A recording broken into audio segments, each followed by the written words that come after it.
Hello दोस्तों, जय जोहार। कैसे हैं आप सब? आई होप आप सबकी तैयारी बहुत बढ़िया चल रही होगी। तो फिलोसफी की आज इस लेक्चर सीरीज़ में हमारा चौथा लेक्चर है, जिसमें हम बात करेंगे भगवत गीता के बारे में। बहुत ही छोटा सा कॉन्सेप्ट है, जिसमें 3 मेजर कीवर्ड दिए गए हैं एज पर सिलेबस: स्थित प्रज्ञ, स्वधर्म और कर्मयोग। तो दोस्तों, अगर हम गीता की बात करें तो गीता का लिटरल मीनिंग होता है भगवान के द्वारा, भगवत यानी ईश्वर के द्वारा गाया गया गाना। इसका कंपाइलेशन को लेकर के कई सारे ओरिजिन हैं।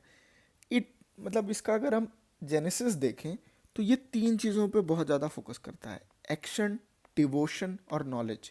अब ये एक्शन, डिवोशन और नॉलेज का मतलब क्या है? सिंपल है।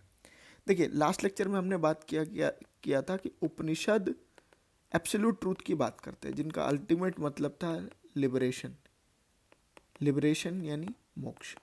मोक्ष की प्राप्ति के लिए उपनिषद में कुछ लिखा गया है। अब इसी को गीता में थोड़ा और विस्तृत तौर पे लिखा गया कि अगर आपको मोक्ष की प्राप्ति करनी है, सिंपल है, अगर आपको मोक्ष की प्राप्ति करनी है तो 3 रास्ते हैं: 1, 2, 3। पहला है कर्म मार्ग यानी कर्म योग, दूसरा है ज्ञान योग,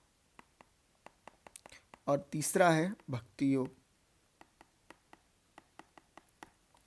तो कर्मयोग का मतलब है कि इंसान अगर अपने कर्मों को सही तरीके से करते रहे, निष्काम तरीके से करते रहे, किसी भी इच्छा के बिना करता रहे, तो उसे मोक्ष की प्राप्ति होगी। ज्ञान का मतलब ये है कि इंसान अपने आप को ज्ञान प्राप्ति में इतना ज़्यादा डुबो दे तो उसे अल्टीमेटली ज्ञान की वजह से ही उसे मुक्ति मिल जाएगी। एंड देन भक्ति योग आप सब जानते हैं कि अपने आप को ईश्वर में इतना डुबो लेना, मतलब अपने आप को भूल जाना, सिर्फ ईश्वर की ही बातें करना, ईश्वर में ही इतना डुबो देना कि उन्हें अल्टीमेटली ईश्वर मिल जाए।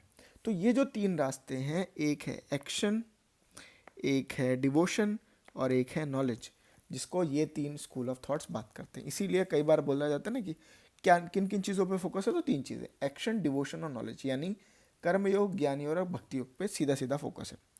इसके साथ इन्होंने कहीं ना कहीं एक इक्विलिब्रियम की बात की है। मतलब ये आपको कर्म योग में एक ब्रीफ आइडिया दे रहे हैं पुरुषार्थ का, कि इंसान को कैसा होना चाहिए। ये अल्टीमेटली ये जो पूरा कन्वर्सेशन है कृष्ण जी और अर्जुन के बीच का, उसके भी बात में तो ये सत, रजस और तमस, ये 3 चीज़ों के बारे में भी इसमें थोड़ा बहुत एक्सप्लेनेशन है। तो पहला जो कीवर्ड है वो है स्थित प्रज्ञ। स्थित प्रज्ञ ये जो गीता का दूसरे अध्याय का 55वां श्लोक है: प्रजाहित यदा कान्मा स्वार्थन पार्थ मनोगतान आत्मान्यवात्मना तुष्टि स्थित प्रज्ञस्त दोचयते। यानी कि जब एक इंसान सारी इच्छाओं को त्याग करके अपने माई दिमाग में सिर्फ क्या कहेंगे, सारी इच्छाओं को त्याग देता है और वो अपने माइंड में ही, अपने आप में ही इतना संतुष्ट हो जाता है कि उसे किसी चीज़ से फर्क ही नहीं पड़ता, तब वो इंसान जिस स्थिति को प्राप्त करता है उसे स्थित प्रज्ञ कहते हैं। इसी को कहा जाता है स्टीडी विजडम। मतलब सिंपल है कि जब वो स्थिति जिसमें उसे न लाभ से कोई फर्क पड़े न नुकसान से कोई फर्क पड़े, वो अपने आप को एक स्थित चिर बना के रखता है, या उसके जो सारे इंद्रियां हैं वो एक इक्विलिब्रियम पे हमेशा रहती हैं। तो एक सिंपल है, स्थित प्रज्ञ की कैरेक्टरिस्टिक की बात करें तो जब इंसान इस स्टेज में पहुंच ही गया कि उसको न लॉस से फ़ायदा, न फ़र्क पड़ रहा है न गेन से, तो उसका किसी चीज़ में, इसका मतलब है कि अटैचमेंट ही नहीं है, न किसी चीज़ से, न किसी जगह से, ना उसे किसी से दुख है न किसी से खुश है। उसका जो ज्ञान है वो स्टडी हो चुका है, वो सेंस ऑब्जेक्ट्स के बियॉन्ड प्राप्त कर चुका है। एंड देन उसका जो दिमाग है उसको दुख, सुख, ये जो चीज़ें हैं अटैचमेंट, फियर या हेट्रेड, परेशान नहीं करती। ये हो गया आपका स्थित प्रज्ञ। याद रखिएगा, गीता का श्लोक है, गीता में इसका वर्णन है। अगर आपको ये श्लोक नहीं भी याद होता तो भी कोई बात नहीं, बस आप ये लिख सकते हैं कि गीता के श्लोक में वर्णन है। अगर आप इसको याद कर लेते हैं, बड़े मार्क्स में क्वेश्चन आता है, 4 नंबर 6 नंबर, 4 नंबर या 8 नंबर में ये क्वेश्चन आता है, तो ये आपके लिए हेल्पफुल रहेगा। फिर उसके बाद उन्होंने बात किया कर्मयोग की।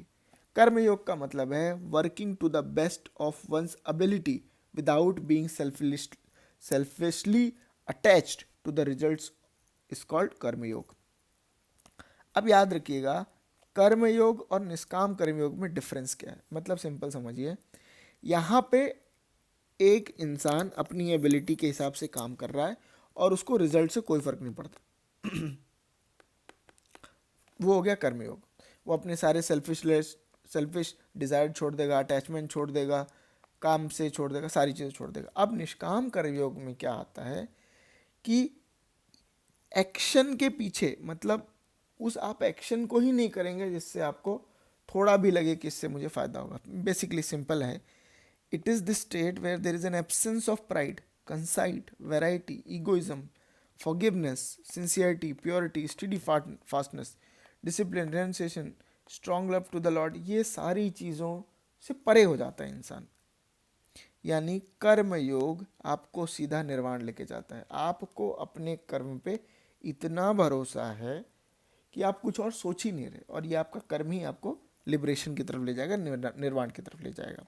और इसमें इम्पॉर्टेंट है कि ये इंसान ये दो कैरेक्टरिस्टिक भी रखता है। पहला, individual becomes means and society the end, मतलब इंसान और सोसाइटी में इंसान अपने आप को सिर्फ एक जरिया मानता है सोसाइटी के, क्या कहेंगे, सोसाइटी के हार्मनी को मेंटेन करने के लिए। ये इंपॉर्टेंट है, ये आप कई सारे जगह पे यूज़ कर सकते हैं।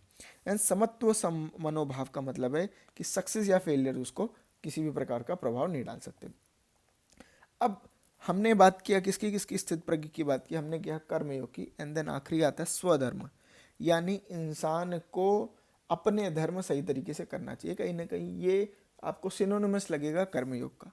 याद रखिए, जैसे आपका पर्सनल धर्म आज के समय पे क्या है, पढ़ना। ना आपको देखना है कितना कट ऑफ जा रहा है, ना कुछ जा रहा है, आपको एक सिलेबस दिया गया है मेंस के लिए, वो आप जितनी बार रिवाइज कर सके और जितना ज़्यादा आंसर प्रैक्टिस कर सके उसके लिए आप कीजिए, विदाउट थिंकिंग एनीथिंग एल्स।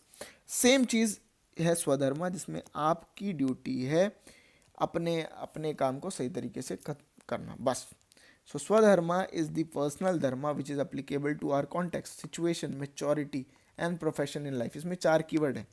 पहला है, इंपॉर्टेंट है, कॉन्टेक्स्ट, यानी कब कौन सा काम सही रहेगा। कॉन्टेक्स्ट क्या है, जैसे प्री के पहले, मेंस के पहले और इंटरव्यू के पहले, इन तीनों के पहले कॉन्टेक्स्ट अलग है, इसीलिए आप अपना पढ़ाई अलग करते हैं।